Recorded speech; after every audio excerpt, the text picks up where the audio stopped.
কত ফোসকা পড়ে গেছে, কত কষ্ট হচ্ছে বলো।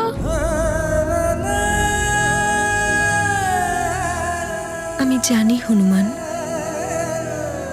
যেভাবে তুমি আমার জন্য সবকিছু করার জন্য সদা তৎপর থাকো, সেভাবেই তোমার পিতাশ্রীও আমার জন্য আমার প্রাণ বাঁচানোর চেষ্টা করেছেন।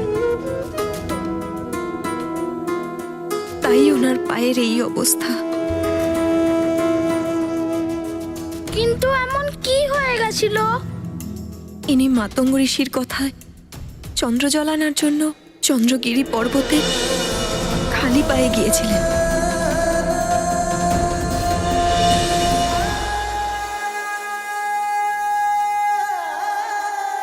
পিতাশ্রী, তোমার অনেক কষ্ট হচ্ছে তাই না? না পুত্র, কাউকে যদি কেউ ভালোবাসে, তার কষ্ট দূর করার জন্য যদি তার কোনো কষ্ট হয়, তাহলে সেটাও সুখদায়ক হয়। তুমি চিন্তা করো না পুত্র, তোমার মা এখানে আমায় প্রলেপ লাগিয়ে দিয়েছে। কিন্তু পিতাশ্রী, তোমার তো কষ্ট হচ্ছে তাই না? মা, তুমি শীঘ্রই আমায় প্রলেপ দাও। আমি পিতাশ্রীকে নিজের হাতে প্রলেপ লাগাবো।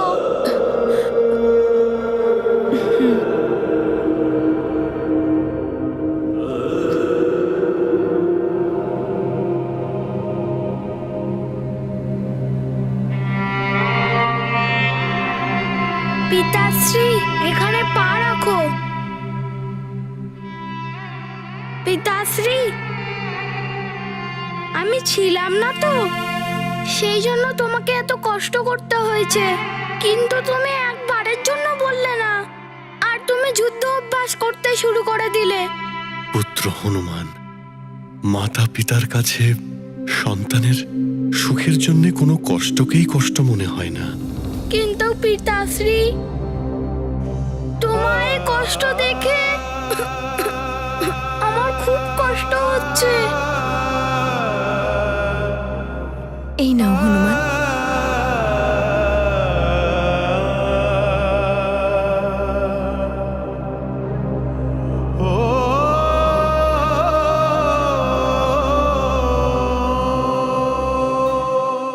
পিতাশ্রী, তোমায় প্রলেপ দিলে তোমার সমস্ত কষ্ট দূর হয়ে যাবে।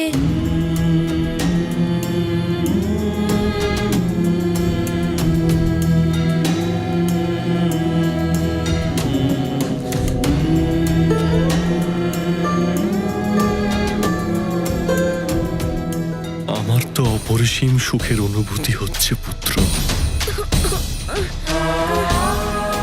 মাতা পিতার সব থেকে বড় সুখ তখনই প্রাপ্ত হয় যখন তাদের সন্তান তাদের সেবা করে।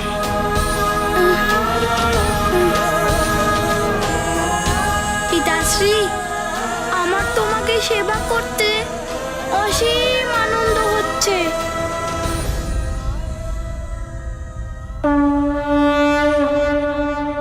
ये गाथा महाबली हनुमत की, रुचिकर लीला राम भगत की। जय जय जय रघुनंदन राम, जय जय जय महाबली हनुमान। सच्चे सुत हैं मारुति धीर, मातु पिता सेवा व्रत वीर। जनक जननी सेवा अनमोल, जग में कौन लगाए मोल। आज्ञा पालन हनुमत धर्मा, सेवा कर्म सुपावन कर्मा।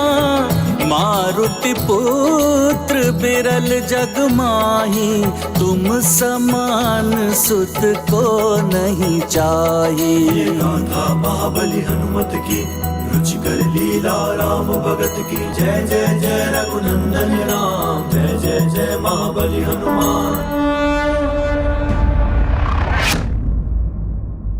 ওই অবোধ বালক তো এটাও জানে না যে যেসব দেবতা আর সৃষ্টির জন্য বারবার নিজেকে কষ্ট দিয়েছে, নিজের প্রাণ বিপদের মধ্যে ফেলেছে, সেই দেবতারাই ওর বিরুদ্ধে দেবসভার আয়োজন করছেন।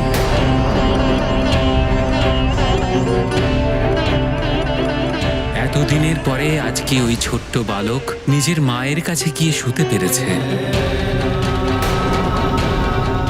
দেবরাজ, ওই বালককে পুরস্কার দেওয়ার জায়গায় আমরা ওকে শাস্তি দেওয়ার জন্য বিচার বিবেচনা করব। দেবর্ষি, এখন আপনি বলুন যে এটা কি ধরনের ন্যায়? আমরা নিয়মে বন্দী পবনদেব। কালের নিয়ম খুবই কঠোর, আর নিয়ম ভঙ্গ করলে সে বালকই হোক বা দেবতা, বিধি অনুসারে তাকে তো দণ্ড পেতেই হবে।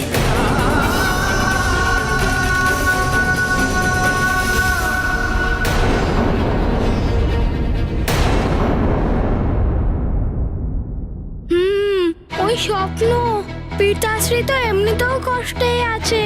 ওনাকে যদি স্বপ্নের বিষয় বলি তাহলে আরো দুশ্চিন্তা হয়ে যাবেন। আমি নিজেই স্বপ্নের বিষয় বোঝার চেষ্টা করছি। এই সেই জায়গাটা যেখান থেকে আসরিক ছায়াটা নিজের শক্তি দেখাচ্ছিল।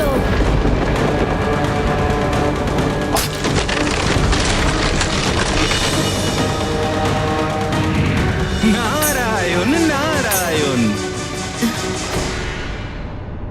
দেবর্ষি, প্রণাম দেবর্ষি, আপনি এখানে? হনুমান, যা যা ঘটনা ইতিমধ্যেই ঘটেছে তার ফলে কিছু পরিস্থিতি উৎপন্ন হয়েছে তোমার বিরুদ্ধে, যার সম্মুখীন তোমাকে হতে হবে পুত্র। প্রণাম দেবর্ষি। আপনি কোন পরিস্থিতির বিষয়ে কথা বলছেন? হনুমান কি কোনো ভুল করেছে? দেবী অঞ্জনা, অন্ধকারকে দূর করার জন্য প্রদীপ নিজেকেই জ্বালায়। তাকে কি প্রদীপের ভুল বলা যায়? সেরকমই কিছু ভুল করেছে হনুমান, কিন্তু সেটাকেই ভুল মেনে নিয়ে দেবতারা হনুমানকে দণ্ডিত করার জন্য দেবসভা ডেকেছেন।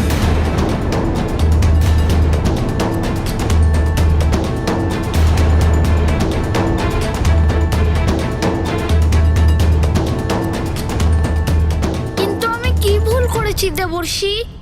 হনুমান পুত্র, তুমি সৃষ্টিকে রক্ষা করার জন্য কালচক্রকে বিপরীত দিকে ঘুরিয়েছিলে।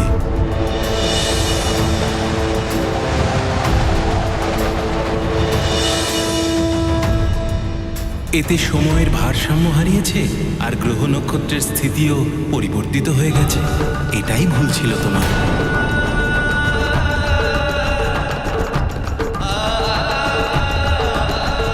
হ্যাঁ দেবর্ষি, কাল দেব আমার সাথে এই ব্যাপারে কিছু বলতে চেয়েছিল, কিন্তু কোনো ব্যাপার নয়, আমি আমার ভুল শুধরিয়ে নেবার চেষ্টা করব। এই ব্যাপারে আলাপ আলোচনা করার জন্যই কালদেব দেবসভা ডেকেছেন।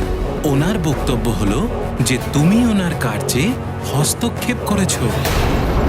পুত্র হনুমান, না জেনে ভুল করে ফেললেও সেটাকে শুধরে নেওয়ার প্রয়াস তো করতেই হবে। আর তার সাথে ক্ষমা প্রার্থনা করলে দোষ মার্জনা করা হয়। তাই কালদেবের কাছে তোমায় ক্ষমা অবশ্যই চাইতে হবে। ঠিক আছে মা, আমি এমনটাই করব। আমি চেষ্টা করব গ্রহের স্থান নিজের জায়গায় রাখতে। হনুমান, এটা জেনে রেখো পুত্র যে দেবতারা যখন রুষ্ট হন তখন অনিষ্টের সম্ভাবনাও বেড়ে যায়। তাই উচিত হবে যে তুমি অবিলম্বে গিয়ে স্বয়ং দেবসভায় উপস্থিত হও। আরোপীর স্বয়ং উপস্থিত হওয়ার ফলেও বিচার সভায় উদারতার সঙ্গে সিদ্ধান্ত নেওয়া হয়। কিন্তু সেখানে তো কেউ। মা, তুমি একদম চিন্তা করো না, আমি তাড়াতাড়ি ফিরে আসব। তুমি আমায় আদেশ আর আশীর্বাদ দাও মা। আমার আশীর্বাদ তো সর্বদা তোমার সাথে আছে পুত্র। নিজের খেয়াল রেখো পুত্র।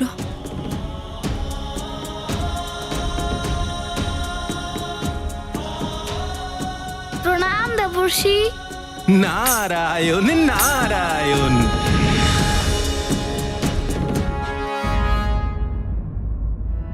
আদেশ দাও মা।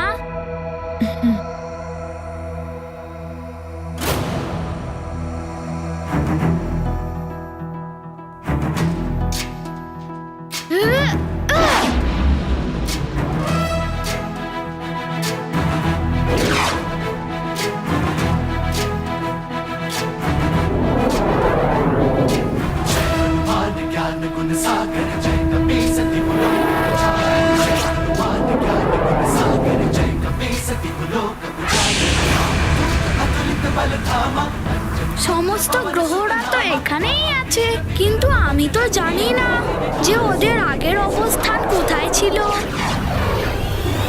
এখন ওদের স্থান কি করে ঠিক করব?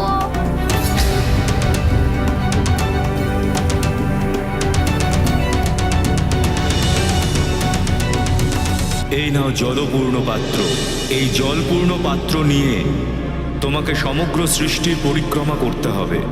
আর মনে রেখো, পরিক্রমা করার সময় তোমার পথে যে কটি উল্কাপিণ্ড আসবে তোমাকে তা গণনা করতে হবে। গুরুদেব সূর্যদেব, শিক্ষা গ্রহণ করার সময় আমি সমস্ত ব্রহ্মাণ্ডের ভ্রমণ করেছিলাম। ওই সময়টাকে মনে করতে হবে, তবে এই সমস্ত গ্রহের স্থান ঠিক করতে পারবো।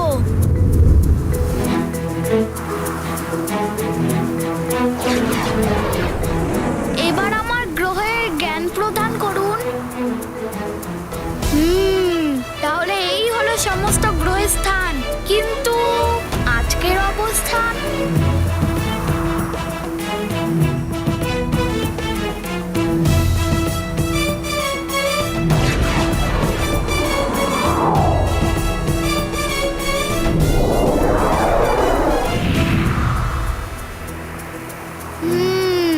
আগের অবস্থান আর আজকের অবস্থান একবার ভালো করে দেখি।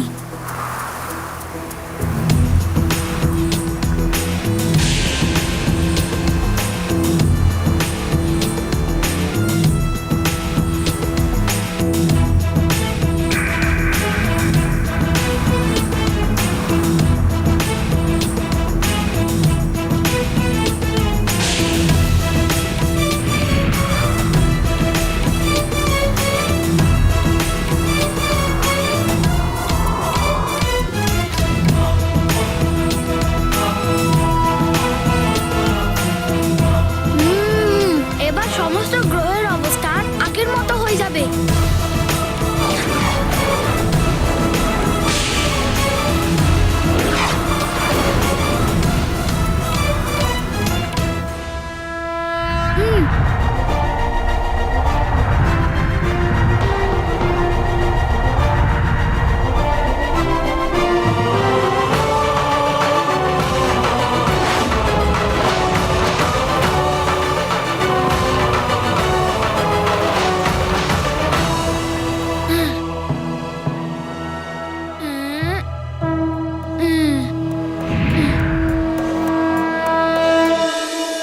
হনুমান, তুমি আমার বুধ গ্রহকে পুনরায় নিজের কক্ষতে স্থাপিত করলে, তোমায় ধন্যবাদ। ক্ষমা করবেন বুদ্ধদেব। তুমি আমার গ্রহের স্থানকে ঠিক করেছো হনুমান। তুমি তো আশীর্বাদের পাত্র, ক্ষমা কেন চাইছো? বুদ্ধদেব, আমার জন্য আপনার গ্রহের অবস্থান পরিবর্তন হয়ে গেছিল, সেই জন্য আমি ক্ষমা প্রার্থনা করছি। ये गाथा महाबली हनुमत की, रुचिकर लीला राम भगत की। जय जय जय रघुनंदन राम, जय जय जय महाबली हनुमान। जय बजरंग ज्ञान के सागर, तब विवेक से सृष्टि उजागर। अर्चित ज्ञान सकल प्रणाम शनिदेव। अपनाते, सृष्टि को मंगलमय बनाते। अपनी भूल सुधार करे जो, सच्चा वीर कहे जग उसको। महाविनम्र महाबलशाली, मारुति महिमा जग से निराली। ये गाथा महाबली हनुमत की, रुचिकर लीला राम भगत की। जय जय जय रघुनंदन राम, जय जय जय महाबली हनुमान। जय जय जय रघुनंदन राम, जय जय जय महाबली हनुमान। ভুল তো সকলেই করে থাকে, কিন্তু মহান তিনিই হন যিনি নিজের ভুলকে স্বীকার করে নেন, যিনি নিজের ভুল থেকে উঠে আসা বিষণ্ণতাকে অনুভব করবার চেষ্টা করে থাকেন। নিজের ভুলের জন্য বিনম্রতার সাথে ক্ষমা প্রার্থী ব্যক্তি দুর্বল নয়, প্রকৃতই সাহসী। কেননা ক্ষমা চাইবার সাহস সবার থাকে না। ভুল করবার ফলে সৃষ্ট বিষণ্ণতা কখনো কখনো বড় অনর্থের কারণ হয়ে ওঠে। সুতরাং যদি কোনো রকম ভুল হয় তাহলে শীঘ্রই সেটা স্বীকার করে সেটাকে নিবারণ করা উচিত। Welcome to bitten world. How may I assist you? নতুন ফ্ল্যাটের জন্য একটা স্ট্যান্ড ফ্যান আর কুলার নেব। এই পচা গরম থেকে একটু স্বস্তি চাই। বাজার চলতে সব ব্র্যান্ড আর ভরসাযোগ্য নয়। তার জন্য তো আমাদের ফ্যান আছে, all purpose bullet table fan, ceiling fan. আমাদের সিলিং ফ্যান কিন্তু 30 মাসের ওয়ারেন্টি সহ পাওয়া যায়। আছে ফারাটা 2 বছরের ওয়ারেন্টি, 17 থেকে 20 মিটার এয়ার ফ্লো, মধ্যবিত্তের সাধ্যের মধ্যে একমাত্র ভরসাযোগ্য ব্র্যান্ড বিটেন। আমাদের কুলারের কিন্তু অনেক range, 45 litres, 50 litres, 70 litres, 90 litres, 110 litres. Honeycomb সহযোগে বিটেনের সব কুলারের ওয়ারেন্টি 1 বছর। চেনা হাওয়ায় অচেনা অনুভূতির জন্য একমাত্র আদর্শ বিটেন। গরমে স্বস্তি পেতে বিটেনের ফ্যান হোক বা কুলার আজই আনুন বাড়িতে। Beaten, digitally yours.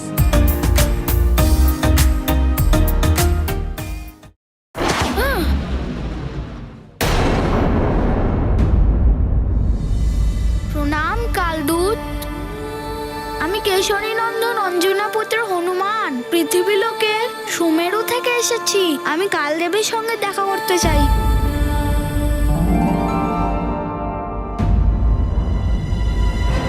হনুমান, এখন তুমি এখানে কেন এসেছো? আগে তো তোমার কালদেবের জন্য কোনো সময়ই রাখা ছিল না। আমাকে ক্ষমা করবেন চিত্রগুপ্ত মহাশয়, তখন আমার মায়ের প্রতিশ্রুতি এবং ব্রত সম্পূর্ণ করতে হতো।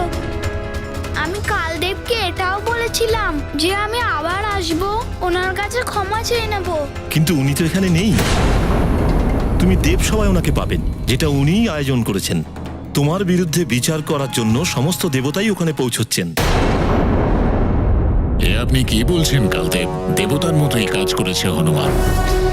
ওর প্রতি এতটা কঠোরতা উচিত হবে না। নিয়ম পালন কঠোর হাতেই করা উচিত দেবরাজ ইন্দ্র। আপনিও এক সময় হনুমানকে কঠোর নিয়মে বেঁধে রেখেছিলেন যখন ওর মা স্বর্গে এসেছিলেন। অপরাধের বিচারে আবেগের কোনো স্থান থাকে না। এবার তো এর বিচার ন্যায় সভাতেই হবে। অপরাধ করে থাকলে ওকে শাস্তি ভোগ করতেই হবে। হনুমান তো নিয়ম ভঙ্গ করেছে, ওকে যে দণ্ড পেতেই হবে।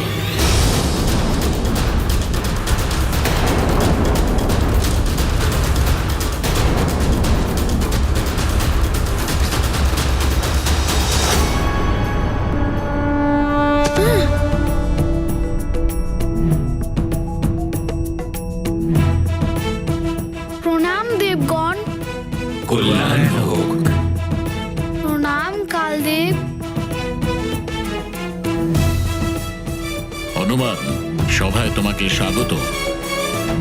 ক্ষমা করুন দেবরাজ ইন্দ্র। হনুমান এ সময় অতিথি নয়, অপরাধী। আপনি কিভাবে ওকে স্বাগত জানাচ্ছেন?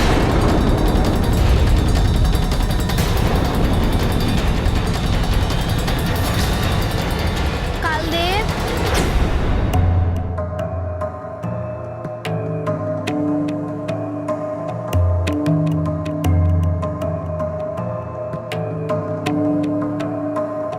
কালদেব, আপনার রুষ্ট হওয়া তো একদমই স্বাভাবিক। আমি আপনার কাছে ক্ষমা চাইতেই এসেছিলাম, আমায় ক্ষমা করে দিন।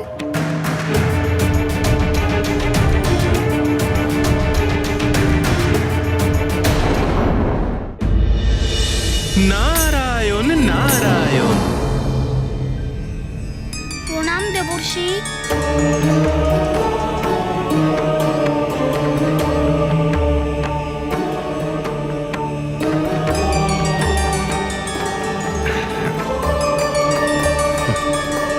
কালদেব, আমি স্বীকার করছি যে আমি অপরাধী, কিন্তু আমি এই সব কিছু সৃষ্টির রক্ষার জন্যই করেছি। আমি জানি তুমি সৃষ্টিকে রক্ষার জন্যই করেছো, অজ্ঞান বশত এসব করেছো। কালদেব, মানছি অজ্ঞাত অবস্থায় হনুমান সৃষ্টির নিয়ম ভঙ্গ করেছে, কিন্তু হনুমানের কার্য পরোপকারের শ্রেণীতেই পড়ে।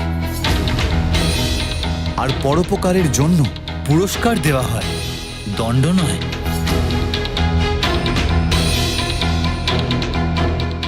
হনুমান তো ক্ষমা প্রার্থনা করেছে কালদেব।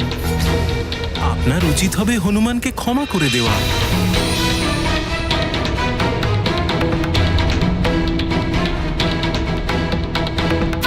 আপনি আমায় ক্ষমা করে দেবেন তো কালদেব?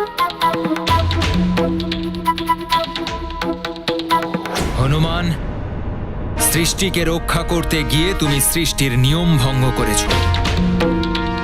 আর যদি নিয়ম ভঙ্গকারীকে বারবার ক্ষমা করে দেওয়া হয় তাহলে অরাজকতা ছড়িয়ে পড়বে, আর কেউ তাহলে নিয়ম পালন করবে না। পুত্রকাল, সৃষ্টির রক্ষা করতে তুমিও অসমর্থ ছিলে। হনুমান যাই করেছে তা পরিস্থিতি অনুযায়ী সঠিক ছিল। না পিতাশ্রী, ওটা উচিত ছিল না। হনুমান কালের কাজে হস্তক্ষেপ করেছে। কালচক্র তার বিপরীত পথে ঘুরছিল, গ্রহ নক্ষত্রের স্থান পরিবর্তন হয়ে গেছিল। কালদেব, যেই সমস্ত গ্রহের স্থান পরিবর্তন হয়ে গেছিল ওনাদের আমি আবার একই স্থানে রেখেছি। ওদেরকে যথাস্থানে রেখেও তুমি ক্ষমা পাওয়ার যোগ্য নও হনুমান।